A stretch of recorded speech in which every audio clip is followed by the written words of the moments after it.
امام طبرانی رحمه الله او نور علما د علم حدیثو په کتابونو کې داسې لیکي د جریر ابن عبدالله بجلی د غلامو طالبانو د ورته ویلي وایي ما ته اس واخله.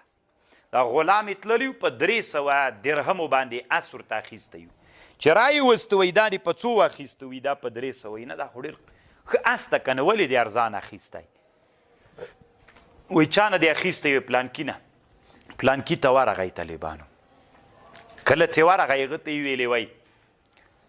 دا اس د تا د وایي و وی دا دې په 300 روپۍ خرڅ کړی له دې نه په قیمته باندې ارزي وی په څو باندې وی په 400 روپۍ وی صحیح ده زه خو 400 روپۍ راکړه سلې نورې ورکړې بیا ورته ویلې ونه اس ته ویل تر دې نه هم ډېر ارزیږي سړي ته ویلې بایې ته وی په څو ارزي وی په 500 وایي هغه خو ویلې نو چې راکړه 500 بیا ورته ویلې وی نه اس ته له دې نه هم قوي ښه اس نه په دې نه هم قیمت ارزي وی په څو باندې په 600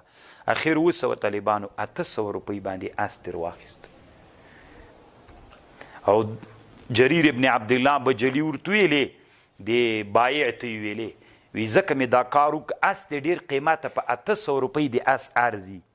خو خرڅ کړی دی په ما په 300 روپۍ ده او ما د رسول الله صلی الله علیه وسلم سره بیعت په دې کړی ده داسې مې ورته ویلي دي علی النصح لکل مسلم چې زه به هر مسلمان ته نصیحت کوم ورته وبوایم دا اوس نصیحت ته چې ورته وایم د تا اس ډېر قیمت لري 300 نه ده د 800 روپۍ ده 800 روپۍ واخله اس دې راکړه طالبانو د رسول صلی الله علیه وسلم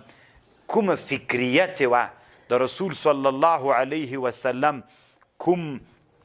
فکر چې و نو هغه که طالبانو موږ نن علما په خپل ځان کې راولو بیا په ټولنه کې عملي کړو ډېر اصلاح به راسي